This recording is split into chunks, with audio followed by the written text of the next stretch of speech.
Islam. Maka Aceh tidak bisa dipisahkan dengan Islam. Tidak bisa. Yang kedua, Nabi Muhammad berbicara apa? Tentang iman.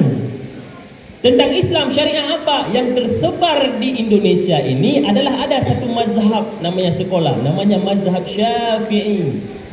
Mazhab Syafi'i. Datang para ulama semua, diringkaskan. Ini terlalu susah bagi masyarakat memahami Al-Quran langsung dan hadis. Dibuatlah satu kitab kecil namanya Matnil Ghaya wa Takrib, matan takrib. Dimudahkan bagi kita sampai kepada level selanjutnya, sampai level tinggi. Di mana itu ada? Di dalam pondok pesantren. Yang kedua, bagaimana Nabi mengatakan iman? Berbicara iman adalah berbicara tentang akidah. Berbicara iman adalah berbicara akidah. Bagaimana metode para ulama untuk mendidik kita dalam bidang akidah? Dibuatlah satu madrasah yang paling mudah dipahami. Apa namanya? Mazhab Asy'ari. Memudahkan orang. Ini sifatnya wujud, ini qidam, ini baqa. Ini yang dimudahkan. Maka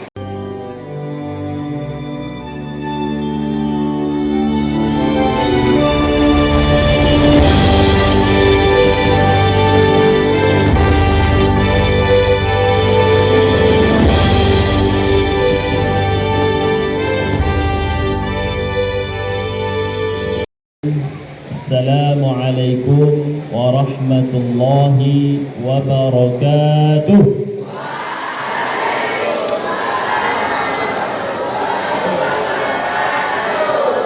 Alhamdulillah. Allahumma salli wa sallim wa barik ala Sayyidina Muhammad wa ala alihi wa sahbihi ajma'in. Rabbi shrah li sadri wa yassir li amri wahlul 'uqdatam min lisani yafqahu qawli. Raditu billahi rabba wa bil islami dina wa bi Muhammadin nabiyyan wa rasulah.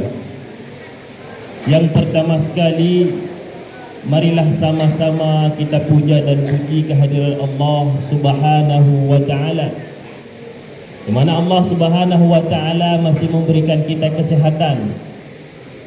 Mengapa demikian? Karena hakikatnya ketika kita mengucapkan alhamdulillah, segala puji bagi Allah, bukan satu puji-pujian. Puji itu mengapa jadi segala? Karena puji-pujian itu ada 4. Puji-pujian ada 4.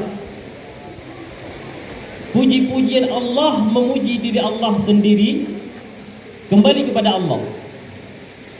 Kemudian Allah memuji hambanya, Allah memuji Nabi Muhammad, kembali kepada Allah. Ketika hamba memuji Allah, kembali kepada Allah. Dan yang terakhir, ketika hamba memuji seorang hamba, kembali kepada Allah. Makanya dalam surah Al-Fatihah, alhamdulillahi rabbil alamin, segala puji hanya milik Allah. Ketika Allah memuji Allah, Allah memuji makhluk, makhluk memuji Allah, makhluk memuji makhluk, hakikatnya kembali kepada Allah.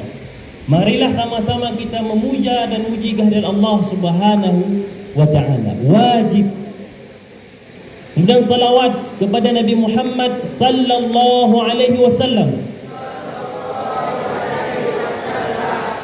Sallallahu alaihi wasallam. Yang dengan risalah Nabi Muhammad sallallahu alaihi wasallam, maka Az-Zahra ini berdiri. Dengan risalah Nabi Muhammad sallallahu alaihi wasallam, Az-Zahra ini berdiri. Kalau seandainya Rasulullah sallallahu alaihi wasallam tidak sampai dengan risalahnya, boleh jadi di sini bukan tempat untuk menuntut ilmu. Bukan risalah Nabi Muhammad sallallahu alaihi wasallam. Tapi mungkin tempat ini ialah tempat untuk orang-orang beribadah kepada pohon ataupun bebatuan. Tapi karena risalah Nabi Muhammad sallallahu alaihi wasallam, maka berdirilah Az-Zahra. Ta'zim yang sangat luar biasa. Yang pertama sekali adalah kepada ayahanda kita, pembina yayasan Az-Zahra, Kemudian juga tak lupa takzim yang sangat luar biasa kepada para pengurus yayasan, juga yang sangat luar biasa kepada ayahanda kita. Walaupun masih muda, kita harus mengucapkan ayahanda. Direktur Pesantren Modern Az-Zahra. Juga takzim yang sangat luar biasa kepada para guru, para ustaz dan ustazat, juga kepada yang paling kami sayangi, para santri dan santriwan Pesantren Modern Az-Zahra. Berbicara Az-Zahra, ini saya segan ini kalau seandainya berbicara di Az-Zahra. Az-Zahra ini kalau seandainya dari susunan bahasa Arab, ini dari kalimat Zahra, muannas atau muzakkar? Khilaf pendapat ini di antara ulama laki-laki dan perempuan. Az-Zahra muzakkar atau muannas? Makna dari Az-Zahra itu ialah bukan nama. Az-Zahra ini artinya adalah Al-Azhar menjadi Zahra. Siapa yang mendapat nama Zahra? Fatimah Az-Zahra. Az-Zahra bermakna zuhur. Az-Zahra bermakna nampak, bercahaya. Makna Az-Zahra artinya sesuatu benda yang ada di bumi tetapi dia nampak bercahaya di langit. Makanya disebut dengan Az-Zahra. Saya segan kalau seandainya masuk ke Az-Zahra ini semuanya bersinar. Segan kan saya di Az-Zahra ini bersinar, baik laki-lakinya maupun perempuan. Walaupun belum mandi sebagian tapi sampai bersinar. Dan saya tidak akan lupa selalu mengucapkan ke Az-Zahra itu sebuah syair, karena Az-Zahra ini masuk ke dalam. Az-Zahra ini masuk ke dalam, sama seperti karena banyaknya cahaya dalam Az-Zahra ini, maka seolah-olah banyak sekali bidadari-bidadari dalam Az-Zahra. Sama seperti kalau seandainya Majnun dan Laila, syair ini selalu saya ulang-ulang agar semuanya terhafal. Bagaimana Majnun jatuh cinta kepada Laila? Majnun jatuh cinta kepada Laila, kemudian Laila tidak dapat diraihnya. Karena Majnun di Laila dalam rumah, akhirnya Majnun berjalan lewat jalan. Apa yang dia sebutkan? Amurru ala diyarul Laila. Aku berjalan melewati rumah Laila, tidak bisa masuk. Uqabbilu zal jidar wa zal jidar. Aku mengecup dengan bibirku dinding ini dan dinding ini. Wa ma hubbud diyar syaghafna qalbi. Bukan karena aku menyukai gedung yang megah, walakinna hubbu man sakana diyar. Hatiku terpaut dengan orang-orang yang ada dalam gedung tersebut. Begitulah Az-Zahra umpamanya bagi seorang saya ini. Jamaah mulia yang dirahmati Allah Subhanahu wa taala. Guru saya Ustaz Fajri, guru saya beliau memerintahkan kepada saya untuk menyampaikan ceramah. Apa yang diceramahi ini para penuntut ilmu semua. Kata beliau, tolong memberi ceramah maulid 1 jam. 1 jam diperintahkan. Tapi karena saya seorang murid yang taat kepada guru, maka 1 jam itu insya Allah saya terima. Berbicara maulid, adik-adik rahmati Allah Subhanahu wa taala, para guru kami semua, maulid ini ialah memperingati, bukan hanya memperingati kelahiran Nabi Muhammad sallallahu alaihi wasallam. Ada 2 hal yang harus diingat. Ada 2 hal yang kalau seandainya kita berbicara maulid, maka tempat yang paling cocok ialah dalam pesantren. Ada 2 hal yang kalau berbicara maulid ialah berbicara tentang syakhsiyah Nabi Muhammad sallallahu alaihi wasallam. Apa yang pertama? Berbicara bahwa Nabi Muhammad adalah dengan risalah Nabi Muhammad, beliau membawa apa? Ilmu. Membawa ilmu. Yang kedua ialah beliau membawa adab. Qala syekhi, guru saya mengatakan, beliau Syekh Ibrahim Mali dari Maladewa, beliau mengatakan al-ilmul kathir bi'adabil qalil la yakfi. Ilmu yang banyak dengan adab yang sedikit tidak cukup. Al-adabul qalil al-adabul kathir ma'al ilmil qalil yakfi. Adab yang banyak dengan ilmu yang sedikit cukup. Maka Nabi Muhammad sallallahu alaihi wasallam dengan risalah beliau membawa 2 hal. Yang pertama ialah ilmu, yang kedua ialah adab. Yang pertama apa? Ilmu. Yang kedua adab. Ilmu itu hanya ada di dalam pondok pesantren. Saya berani mengatakan bahwa ilmu itu yang hanya ada benar-benar di dalam pondok pesantren. Apakah di tempat lain tidak ada? Ada. Tetapi yang paling intensif itu ialah ilmu di dalam pesantren. Jemaah yang dirahmati Allah Subhanahu wa taala.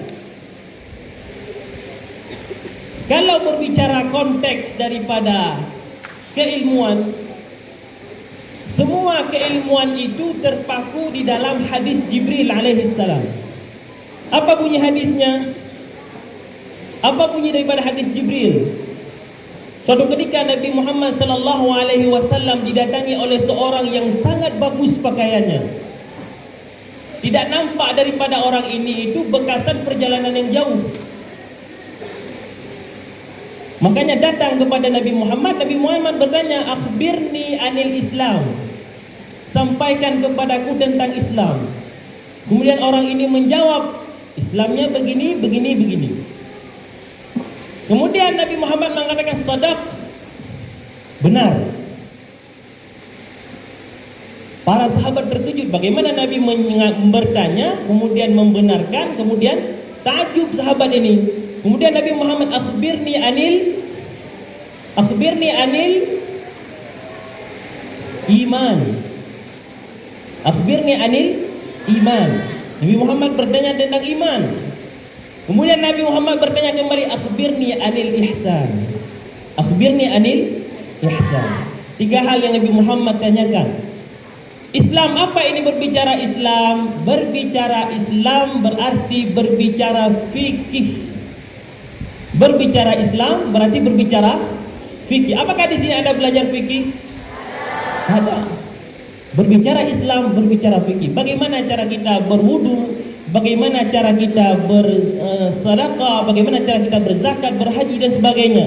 Dan tidak ada di dunia ini agama yang berbicara sesuatu yang detail tentang manusia kecuali Islam. Tidak ada. Adakah agama yang berbicara bagaimana cara adab makan dengan tangan kanan? Adakah agama yang berbicara tentang bagaimana cara masuk kamar mandi? Adakah agama yang berbicara bagaimana cara untuk berhubungan laki-laki dengan perempuan? Tidak ada sedetail daripada Islam. Sebelum tidur ada adabnya, ketika tidur ada adabnya, bangun tidur ada adabnya. Tidak ada di dunia ini agama yang lebih detail daripada Islam. Tidak ada. Baik secara ilmiah maupun yang lain, tidak ada, hanya Islam. Maka kita harus bangga menjadi seorang Muslim. Apalagi kita seorang ini orang Indonesia masyhur. Apalagi kita ini orang Aceh. Saya pengalaman ketika saya ke Medan, di terminal Medan. Ketika di Medan ditanyakan, dari mana? Karena pakai peci, dari mana? Dari Aceh. Didorong, bisa jadi imam. Dari mana? Dari Aceh, bisa jadi imam. Kemudian ada pengalaman daripada sahabat saya perempuan, ditanyakan kuliahnya di UI, Universitas Indonesia, di Jakarta. Ditanyakan, dari mana? Dari Aceh. Bisa ngajar Iqra ya? Bisa mengajar Iqra. Ketika berbicara Aceh, berbicara tentang Islam. Maka Aceh tidak bisa dipisahkan dengan Islam. Tidak bisa. Yang kedua, Nabi Muhammad berbicara apa? Tentang iman. Tentang Islam, syariah apa? Yang tersebar di Indonesia ini adalah ada satu mazhab namanya sekolah, namanya mazhab Syafi'i. Mazhab Syafi'i. Datang para ulama semua, diringkaskan. Ini terlalu susah bagi masyarakat memahami Al-Quran langsung dan hadis. Dibuatlah satu kitab kecil namanya Matnil Ghaya wa Takrib, matan takrib. Dimudahkan bagi kita sampai kepada level selanjutnya, sampai level tinggi. Di mana itu ada? Di dalam pondok pesantren. Yang kedua, bagaimana Nabi mengatakan iman? Berbicara iman adalah berbicara tentang akidah. Berbicara iman adalah berbicara akidah. Bagaimana metode para ulama untuk mendidik kita dalam bidang akidah? Dibuatlah satu madrasah yang paling mudah dipahami. Apa namanya? Mazhab Asy'ari. Memudahkan orang. Ini sifatnya wujud, ini qidam, ini baqa, ini yang dimudahkan. Maka di Aceh ini ialah tidak bisa dipisahkan antara Islam dengan orang Aceh. Lagi zat dengan sifat tidak bisa dipisahkan. Ada yang terakhir, apa namanya? Al-ihsan. Para ulama menjelaskan bahwa ihsan ini ialah akhlak. Adik-adik rahmati Allah Subhanahu wa taala, pengalaman. Saya pengalaman di Mesir. Saya ketika di Mesir itu, ketika disuruh baca kitab, kami belajar dengan Syekh dari Aljazair. Beliau Syekh dari Aljazair, kami belajar Alfiyah. Setiap saya baca, salah baris akhir. Kata Syekh, "Ya Henry, anta fi magister. Henry, kamu S2, kenapa salah baca akhirnya?" Setiap saya baca selalu salah. Akhirnya saya beriktikad apa? Karena saya mendapat beasiswa pemerintah Aceh. Saya bilang, "Syekh, tinggal saya dengan saya. Tinggal dengan saya. Kita cari rumah, kita tinggal berdua. Semua kebutuhan Syekh saya yang tanggung." Dengan apa tujuannya? Ta'zim kepada guru. Ta'zim kepada guru. Ketika saya pulang ke Aceh, dan itu saya rasakan keberkahan. Makanya benar kata guru saya, kalau seandainya ilmu banyak tanpa adab, tidak akan cukup. Tapi kalau seandainya adab yang banyak dengan ilmu yang sedikit cukup. Ketika saya pulang ke Aceh, saya pengalaman kisah nyata. Dipanggil oleh MPU. Ustaz Henry, bisa tidak mengajar pendidikan kader ulama untuk pimpinan-pimpinan pesantren? Goyang saya. Ustaz Henry kan di Mesir. Pasti bisa. Kata guru saya, jangan pernah menolak kalau seandainya baru pulang. Akhirnya saya terima. Dia saya telepon guru saya, bagaimana ini? Saya tidak bisa disuruh isi pendidikan kader ulama. Kamu bisa. Saya bilang, saya ketika di Mesir, saya baris akhir itu salah saya baca. Kamu bisa. Akhirnya ketika saya mengisi, alhamdulillah 2 hari sebelumnya dibuat pelatihan oleh Bank Indonesia, Bank Syariah Indonesia untuk menjadi pengawas koperasi. Bagaimana murabahah, mudharabah, al-ijarah, muntahiyah bitamlik benar-benar diajarkan. Setelah itu dites, alhamdulillah lulus menjadi pengawas koperasi di MUI. Kemudian 2 hari setelahnya saya isi kegiatan di MPU dan bisa. Saya tanyakan kepada guru saya, kenapa saya bisa? Du'ai ma'ak. Doa saya kepada kamu. Makanya alakah daripada guru dan murid tidak pernah akan bisa diputuskan. Makanya hanya ada satu ilmu dalam Islam itu, apa namanya? Ilmu sanad. Salah satu sanadnya ialah apa? Malaikat Jibril alaihi salam mengambil Al-Quran daripada Allah Subhanahu wa taala. Kemudian malaikat Jibril menyampaikan kepada siapa? Menyampaikan kepada Nabi Muhammad sallallahu alaihi wasallam. Nabi Muhammad menyampaikan kepada siapa? Kepada sahabat. Sahabat menyampaikan kepada siapa? Kepada tabi'in. Tabi'in menyampaikan kepada siapa? Tabi'in. Pada siapa? Kepada seluruh sampai kepada kita. Itu namanya ilmu sanad yang tidak ada pada keilmuan walaupun di Oxford. Kemudian di dalam Islam tidak ada ilmu yang seperti di Islam. Ada tidak ilmu mustalahul hadis di dalam yang lain? Tidak ada. Hanya ada dalam Islam. Meneliti bukan hanya meneliti tentang sejarah. Laki-lakinya benar tidak? Ini orangnya pernah berbohong atau tidak? Ini orangnya siqah atau tidak? Ini orangnya ketika mengambil hadis benar atau tidak? Kalau tidak, kalau benar, sahih. Kalau tidak benar sama sekali, maudhu'. Kalau seandainya ada iskal di antara para orang rajul hadis ini, rijal hadis, dhaif. Tidak ada ilmu yang seperti ini selain daripada Islam. Makanya saya segan sebenarnya kalau seandainya ceramah depan santri-santri Az-Zahra. Santri-santri Az-Zahra ini seperti Uwais Al-Qarni, majhulun fid dunya, masyhurun fis sama. Majhul di dunia, tapi masyhurun fis sama. Pernah tidak kita bayangkan bahwa Islam sampai kepada bunyet? Tidak pernah kita bayangkan. Ya kan? ini nama tempat yang memang orang Arab sendiri susah mengucapkannya. Coba suruh sebutkan Bunyat pada orang Arab, tidak bisa. Bunyat tidak ada, sulit sekali. Makanya risalah daripada Nabi Muhammad sallallahu alaihi wasallam, apa salah satu? Wa ma arsalnaka illa rahmatan lil alamin. Bu'itsu li utammima makarimal akhlak. Maka dua hal kalau seandainya kita berbicara maulid, yang pertama ialah berbicara ilmu, yang kedua ialah berbicara adab. Akan saya bedah satu persatu. Mengapa ilmu daripada Rasulullah sallallahu alaihi wasallam ini harus kita tekankan? Kalau seandainya kita berbicara dalam Al-Qur'an, Al-Quran itu bukan diturunkan hanya satu bacaan. Ada yang namanya disebut dengan qiraah sab'ah, 7 cara baca. Mengapa 7 cara baca? Karena lahjah orang Arab berbeda. Satu ketika Rasulullah SAW diturunkan wahyu dengan satu bacaan. Kata Nabi Muhammad, ummati dhaif. Wah, ya Allah, umat saya ini lemah. Wa syekhun fani, kebanyakan orang tua. Akhirnya Allah Subhanahu wa taala memberikan 7 bacaan dengan yang berbeda, disebut dengan qiraah sab'ah. Yang ada di Indonesia hanya satu bacaan. Namanya qiraah Hafs an Asim. Contoh misalnya, kalau seandainya adik-adik di Biren, kalau seandainya ini gimana cara bacanya? B O bo L ala, bacanya bola. Tapi kalau adik-adik ke Aceh besar, B O bo L ala boleh. Boleh. Uang 1000 bahasa Acehnya 1000. Kalau seandainya pergi ke Montasi sana, segebe. Berangkat lagi ke Abdiya sana, itu seperti Britishnya orang Aceh. Kalau orang Aceh British kan ngomongnya ada Indonesia, sama juga.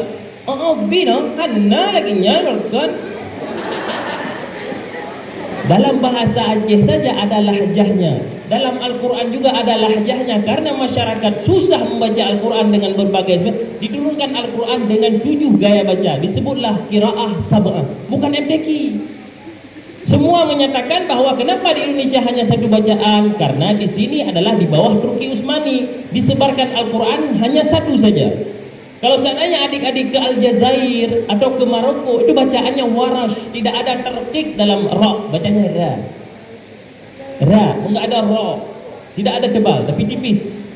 Dan kalau seandainya ke negara lain juga seperti itu, bacaannya qalun, kumbul, berbeda. Dan semua meyakini bahwa yang punya kamilah yang paling benar. Ini bukan kita orang Aceh, semua juga, bukan orang Indonesia saja, di luar juga seperti itu, meyakini bahwa punya kamilah yang paling benar. Tetapi Al-Quran ini ialah diturunkan dengan ada sanadnya. Siapa gurunya? Bagaimana cara baca? Tidak boleh baca ghairil maghdubi alaihim di Indonesia, tidak boleh. Karena tidak ada sanadnya. Yang ada sanad hanya di negara yang lain. Maka kalau seandainya ada yang mengatakan, kenapa merayakan maulid? Maulid kan tidak ada masa Rasulullah. Kalau seandainya Anda berbicara maulid tidak ada masa Rasulullah dan semua yang ada pada masa Nabi harus diikuti, maka kita harus belajar 7 gaya baca Quran. Tidak boleh satu. Karena semua diturunkan dengan 7 gaya bahasa. Harus dibelajar 7-7-nya. Harus 7. Kalau seandainya lihat ke Aljazair, mereka bismillah itu bukan bagian daripada Al-Fatihah. Karena bacaan mereka waras. Kalau kita di Indonesia, Hafs an Asim, bismillah bagian daripada Al-Fatihah. Sepakat para ulama, ada basmalah, tidak ada basmalah, harus 7 ayat. Makanya kalau seandainya kita di sini, ghairil maghdubi alaihim waladdallin, siratal ladzina an'amta alaihim ghairil maghdubi alaihim waladdallin, 1 ayat. Tapi kalau seandainya di waras negara lain, ghairil siratal ladzina an'amta alaihim, 1 ayat. Ghairil maghdubi alaihim waladdallin, 1 ayat. 7 ayat tanpa ada basmalah. Ada sanadnya.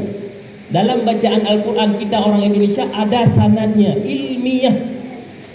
Makanya tidak boleh macam-macam. Siapa yang mengembangkannya? Orang-orang pesantren. Siapa? Orang-orang yang masyhur fis sama, majhul fid dunya. Siapa? Az-Zahra.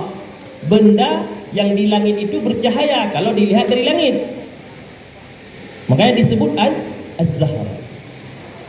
Makanya kalau seandainya nanti kalian punya adik-adik yang agak gelap-gelap kulitnya seperti saya perempuan, namakan dia Az-Zahra. Biar dia bercahaya. Bercahaya itu bukan putih. Bercahaya itu bukan putih. Ketika kita melihat dia kita senang, itu namanya bercahaya. Tala'la, artinya bercahaya. Kemudian yang kedua, di mana kelebihan kita di Indonesia ini dalam bidang ilmu yang dibawa oleh Nabi Muhammad SAW? Kalau seandainya kita langsung kembali kepada Al-Quran dan hadis, sulit. Contoh hal yang seperti ini. Karena adik-adik belajar ilmu nahwu, kebanyakan para ulama, para imam di masjid membaca jannatin tajri min tahtihal anhar. Tajri ini apa artinya? Jara yajri. Mana jara yajri? Mengalir. Yang mana yang mengalir? Ada dua ini muannas, ada jannah, ada anhar. Yang mana mengalir?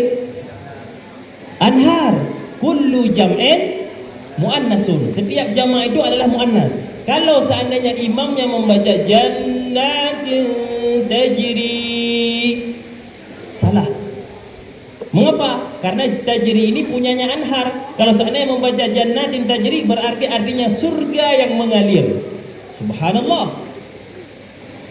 Maka harus ada orang pondok pesantren yang menjelaskan. Bacaan saja kita salah. Dalam Al-Quran kenapa? Mimma qadina hada. Kenapa saktah? Kenapa harus saktah di situ? Padahal kalau seandainya kita berbicara sesuatu yang tidak ada masa Rasulullah, itu adalah harakat. Harakat itu ialah tidak ada masa Rasulullah. Yang ada pada masa itu siapa? Khalil ibni Ahmad al-Farahidi. Tidak ada harakat masa Rasulullah. Karena kemampuan orang bahasa Arab itu sangat luar biasa. Sama seperti kalau seandainya kita di Indonesia. Contoh misalnya, ini kalau seandainya kawan-kawan yang dari dulu di bawah Aceh misalnya, kita tahu membedakan mana beh, mana boh, mana tahu.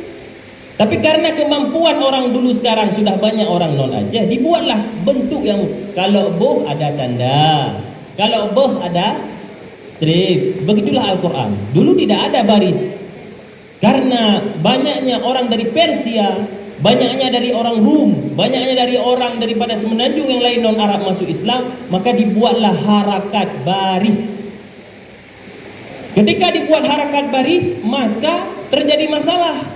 Alif tidak boleh ada harakat. Yang ada harakat itu adalah bukan alif.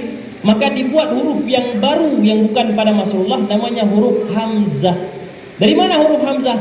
Dari huruf ain yang dipotong lehernya. Baru tahu kan? Hamzah itu ialah huruf yang tidak ada masa Rasulullah, yang ada pada masa Khalil ibni Ahmad al-Farahidi, dipotong lehernya menjadi hamzah. Makanya hamzah itu boleh ada harakat, alif tidak boleh ada harakat. Masalah lagi, kami setor Al-Quran di Mesir itu membawa mushaf Indonesia. Kami bawa ke Mesir ketika setor, kata syekh kami, hada irmi, disuruh lempar Al-Qurannya, irmi, hada khata katanya. Ini salah. Kenapa seperti ini? Mengapa? Karena Al-Quran di Indonesia itu di ayat pertama surah Al-Alaq, apa namanya bacaannya? Iqra. Iqra itu adalah hamzah wasal. Hamzah wasal itu daripada sulasi mujarrad. Kalau ain fiilnya fathah dibaca i. Tidak boleh dikasih harakat, tapi di Indonesia diberikan harakatnya. Iqra. Bagaimana cara baca kalau disambung basmalah? Bismillahirrahmanirrahim iqra atau bismillahirrahmanirrahim iqra? Miqra atau mi iqra? Kalau kita baca mikra, kasah di bawah mana ini udah tulis? Inilah untuk memudahkan orang Indonesia. Makanya keilmuan pun tidak bisa dipaksakan. Oh, saya dari Timur Tengah harus bawa semua dari Timur Tengah ke Aceh. Tidak bisa. Dalam bacaan Al-Quran saja berbeda. Cara membacanya memudahkan orang. Kalau seandainya kami dulu di kampung diajarkan jama' muannas salim muslimat, bagaimana cara diajarkan? Alih geniring tamu pusing dibilang ke tanda. Itu cara mengajarkannya. Maka yang kedua ialah risalah yang ada daripada Nabi Muhammad sallallahu alaihi wasallam ialah Islam. Apa itu Islam? Mazhab fikih. Ada berapa mazhab di dunia yang diakui? Ada 4 mazhab. Ada yang paling tua itu Hanafi yang tersebar di Afghanistan, yang tersebar di Turki. Yang kedua ada mazhab Maliki yang tersebar di semuanya Afrika, Aljazair, Tunis semuanya Maliki, kemudian Asy-Syafi'i, Imam Asy-Syafi'i, mazhab Syafi'i dan mazhab Hambali yang tersebar di semenanjung Jazirah Saudi Arabia. Yang tersebar di Indonesia hanya mazhab Syafi'i. Kita tidak mungkin memahami Al-Quran langsung. Bacaan saja kita susah memahami. Ini ikra atau bukan ikra? Mimbar qadina, kenapa berhenti atau tidak berhenti? Bal, rona, kenapa berhenti? Tidak berhenti. Kenapa seperti itu? Makanya cara satu-satunya yang paling aslam kita pelajari ialah mengambil pemahaman Al-Quran dan Al-Hadis daripada para ulama. Kalau dalam hukum disebut dengan fikih. Yang mengembangkan fikih itu ialah mazhab. Yang tersebar di Indonesia namanya mazhab Syafi'i. Paham ya? Kemudian yang kedua disebut dengan iman. Al-iman apa? Para ulama mengatakan iman kita, katanya ditanya oleh para Nabi Muhammad sallallahu alaihi wasallam kepada para sahabat, man huwa a'jabul iman? Yang paling ajaib itu iman siapa? Tanya Nabi. Nabi Muhammad sallallahu alaihi wasallam bertanya kepada para sahabat, siapa iman yang paling ajaib di dunia ini? Para sahabat qal madza? Al-imanul malaikah, iman para malaikat. Kata Nabi, bukan. Allahu ma'ahu, dibilang Allah bersama mereka. Bagaimana mereka tidak beriman? Ya, iman para malaikat, tidak. Para malaikat itu bersama Allah. Bagaimana seandainya tidak beriman? Dikatakan imannya para anbiya. Al-anbiya yuha ilaihim, falima la yu'minun? Para nabi itu diberikan wahyu kepada mereka. Bagaimana mereka tidak beriman? Kemudian dikatakan kami Rasulullah, kami sahabat ini yang paling ajaib imannya. Saya bersama kalian, bagaimana kalian tidak beriman? Kemudian kata Nabi Muhammad SAW, yang paling ajaib imannya ialah orang yang tidak berjumpa denganku, kemudian mendapatkan pembahasan Islam dalam warakah kertas, kemudian mereka beriman. Kita disebut ini. Kita disebut. Apakah kita tidak bangga disebut oleh Nabi Muhammad SAW? Bangga tidak? Ada satu orang yang menangis ketika disebutkan oleh Nabi Muhammad SAW. Ada satu orang di Yaman. Tahu Yaman? Tahu Yaman? Lewat simpang 5 tu belok kiri. Yaman. Di Yaman ada satu orang masyhur. Suatu ketika kata Rasulullah SAW, kalau seandainya kamu wahai Ali dan Umar jumpa dengan orang ini, minta doa. Umar, setingkat Umar dan Ali yang dijamin masuk surga, diperintahkan oleh Allah Nabi Muhammad SAW, kalau jumpa dengan orang ini kamu minta doa. Kemudian suatu musim haji ditanyakan, dikatakan, adakah di sini yang bernama orang dari Qarni? Ada di sini dari Qarn? Pernah dengar cerita Uwais Al-Qarni? Uwais Al-Qarni. Adakah di sini yang dari Qarn, dari Yaman? Satu kelompok menunjuk, kami wahai Umar bin Khattab, kami wahai Amirul Mukminin, kami. Adakah kalian ini dari Qarn? Dari kampung namanya Qarn? Tidak ada satupun. Apakah tidak ada orang dari Qarn? Tidak ada satupun. Tetapi wahai Amirul Mukminin, ada satu orang yang menjaga gembala kami, unta di belakang, tetapi dia orang biasa saja. Kemudian kata Umar bin Khattab, tolong bawakan saya kepada orang tersebut. Kemudian orang tersebut sedang solat sunnah. Dikatakan oleh Umar bin Khattab, Assalamualaikum. Karena lagi solat, dipercepat solatnya. Kemudian ditanyakan oleh Umar, apakah engkau orang yang berasal dari Yaman? Benar. Apakah engkau orang yang berasal dari kampung namanya Qarn? Benar. Apakah engkau adalah seorang laki-laki yang dengan ibumu engkau berbakti kepada beliau? Benar. Terkejut oleh, bagaimana engkau tahu? Apakah dibuka hijab oleh Allah Subhanahu wa taala? Terkejut. Kemudian dijelaskan, hadza Ali. Ini adalah Ali daripada menantu Rasulullah, dan saya adalah Umar bin Khattab. Terkejut. Terkejut tak? Kalau seandainya tiba-tiba adik-adik lagi berdiri tiba-tiba, halo, assalamualaikum, saya Prabowo Subianto. Terkejut tidak? Lagi duduk lagi main kelereng, halo, saya Prabowo Subianto. Terkejut kan? Ini Amirul Mukminin yang memegang semua daripada Baghdad dan Syam di bawah kekuasaan beliau. Akhirnya bagaimana engkau tahu wahai Amirul Mukminin, wahai Ali, Nabi Muhammad menyebut namamu selalu. Akhirnya Uwais Al-Qarni menangis. Bagaimana mungkin Nabi Muhammad menyebut nama saya? Ternyata memang orang ini, Uwais Al-Qarni, sangat cinta kepada ibunya. Suatu ketika ibunya ingin dibawa ke haji. Apa yang dilakukan oleh Uwais Al-Qarni yang tidak memiliki harta? Dibelikan seekor sapi kecil. Setiap hari Uwais Al-Qarni menggendong sapi ini dibawa ke gunung. Dikatakan, oh, hazar rajul sayakun majnun. Laki-laki ini sudah menjadi gila dia. Setiap hari hanya memikul sapi sampai sapi ini besar dan tenaga Uwais Al-Qarni semakin kuat. Dibawalah ibunya dari Yaman kepada Saudi Arabia. Jauh perjalanan. Saudi Arabia dari Yaman sangat jauh, dengan mobil saya jauh, dengan pesawat 2 jam. Dengan pesawat 2 jam digendongnya Uwais Al-Qarni ibunya dibawa ke Masjidil Haram. Bayangkan. Jadi Islam ini tidak boleh hanya ilmu saja, harus ada adab. Al-adabu fawqal ilm. Adab itu ialah di atas ilmu. Sehebat apapun kita, sealim apapun kita, sebanyak apapun titel kita, kalau tidak ada adab, sifat. Maka kalau seandainya hal yang paling mudah kita lakukan adab dalam menuntut ilmu ialah ta'zim kepada guru kita. Saya tidak pernah bermasalah dengan guru. Saya tidak cerdas di sekolah. Saya tidak pernah cerdas di sekolah, tapi saya sampai sekarang setiap lebaran itu saya datang kepada guru saya yang mengajarkan saya jarumiyah. Setiap lebaran saya datang. Saya pesantren di Banda Aceh. Setiap saya ke sana saya selalu belanja dulu, saya bawa ke 1 karung cabai, saya bawa ke sana. Cabai saya bawa kepada guru saya. Saya tidak akan pernah lupa. Barakah.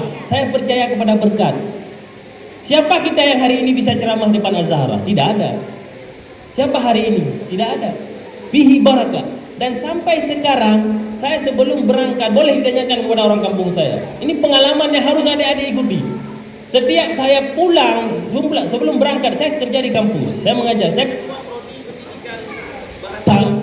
Saya ketua prodi pendidikan bahasa Arab.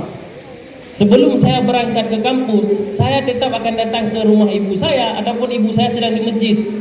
Saya tetap akan salam kepada beliau. Baru saya berangkat. Setiap hari. Boleh dibuktikan. Boleh dibuktikan.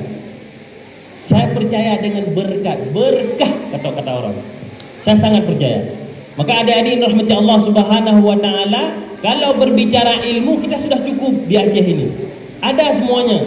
Berbicara tentang Al-Qur'an kita bersanad ilmiah. Berbicara secara fikih Islam, bersanad kita punya fikih.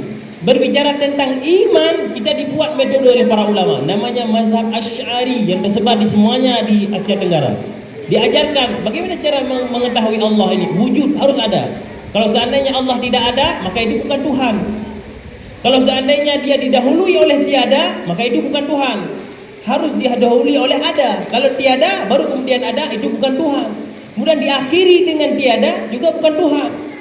Itu dibuat logika-logika seperti itu, maka muncullah wujud, qidam, baqa, mukhalafatuhu lil hawadithi. Ya, yang adik-adik hafalkan. Hafalan itu ialah hafalan yang paling berkah, paling ilmiah. Dan yang terakhirlah ihsan. Ihsan ini berbicara akhlak, berbicara tasawuf. Bagaimana kita bermuamalah kepada diri. Adab itu, kalau kata guru saya, adab itu jangan dipikirkan adabnya dengan orang lain. Ada adab itu hanya di dalam Islam, adab dengan diri kita sendiri. Contoh yang paling simpel kata guru saya, jangan pernah kamu mandi sendirian itu dalam keadaan telanjang. Tidak beradab itu. Adab kita ialah menjaga mata kita dari kemaluan kita. Menjaga mata kita dari kemaluan. Makanya kalau seandainya budaya orang Aceh dulu, setiap mandi itu ada kain basahan. Adab kita dengan diri kita sendiri.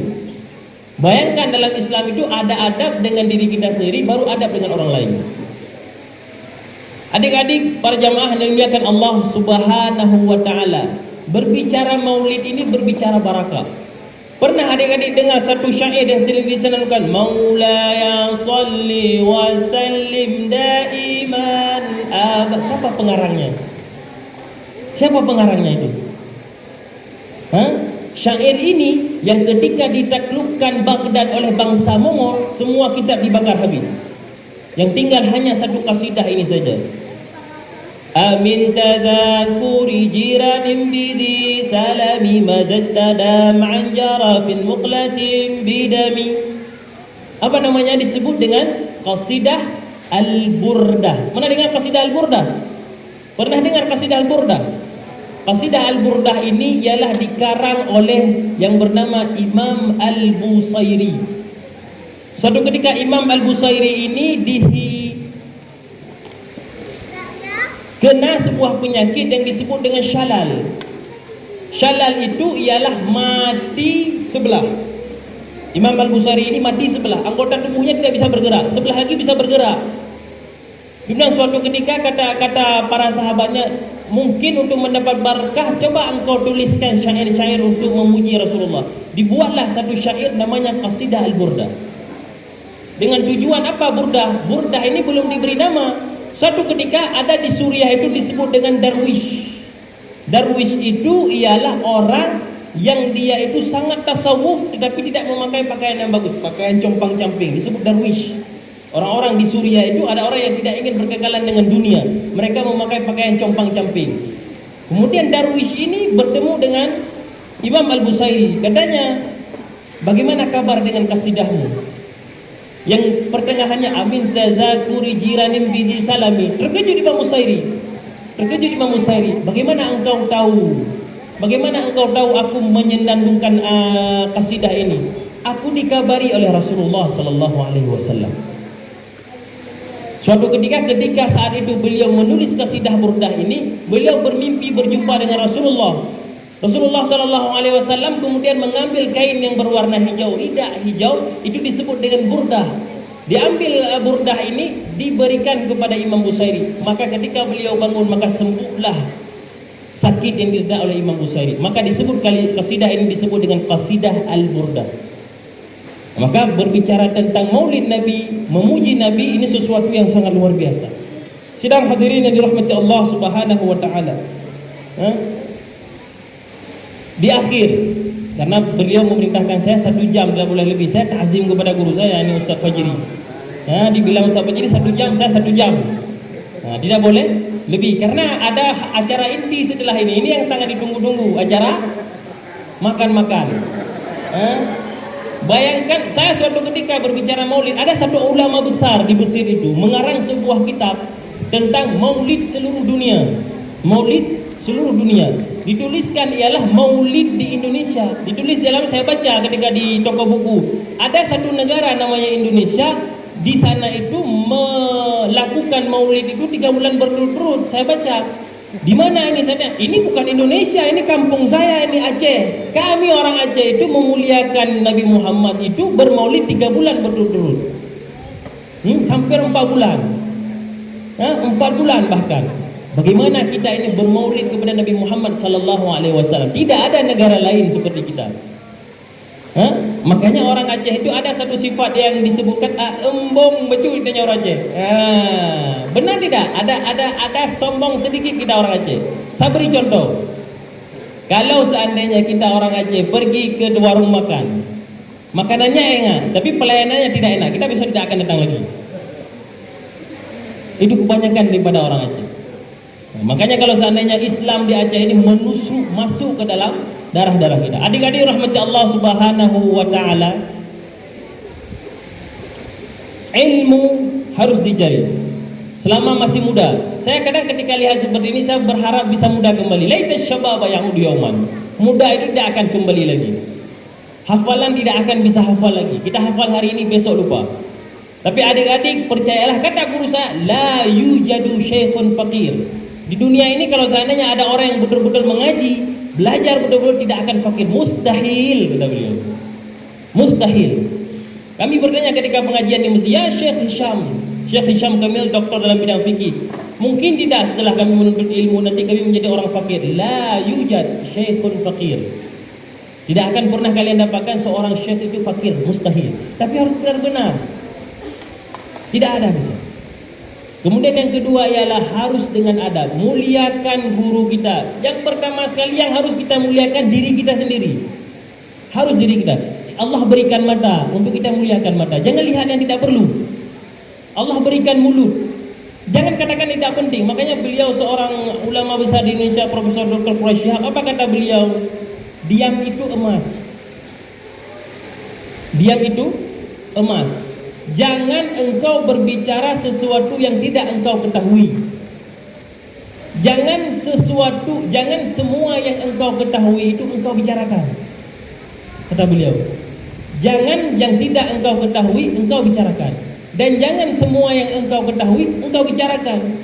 Kalau seandainya ada orang yang bisa berbicara atas namamu, diamlah. Karena kalau seandainya dia benar, seakan-akan kamu sepakat dengan beliau, kamu menjadi mulia. Kalau seandainya dia berbicara salah, salah itu hanya untuk dia, bukan untuk kamu. Maka kata beliau, mulut ini dijaga. Kata-kata yang sangat bijak daripada Profesor Dr. Quraish Shihab. Mungkin hanya ini yang dapat saya sampaikan. Lebih dan kurang saya mohon maaf.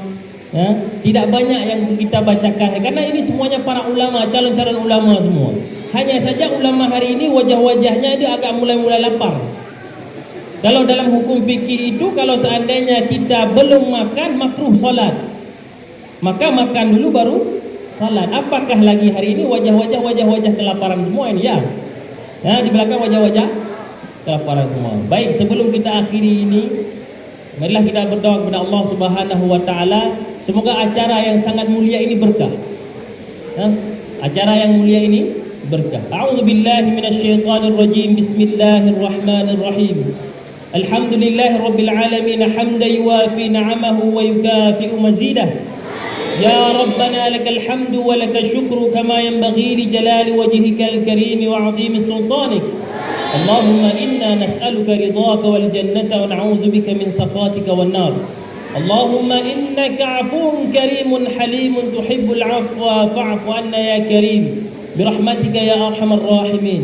اللهم ظلمنا أنفسنا وإن لم تغفر لنا وترحمنا لنكونن من الخاسرين.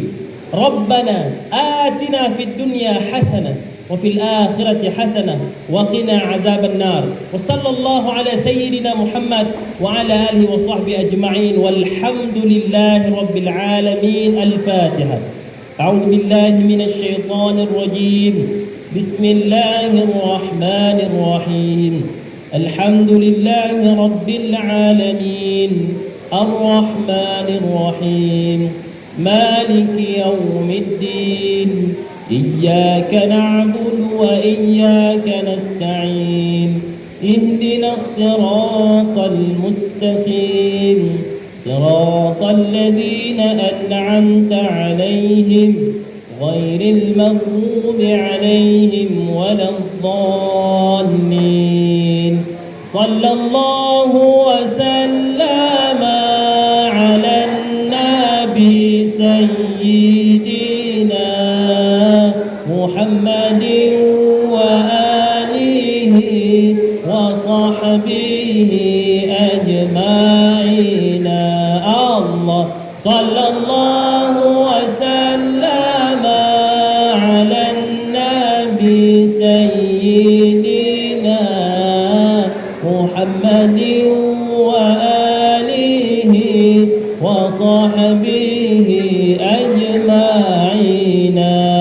الله صلى الله وسلم على النبي سيدنا محمد وآله وصحبه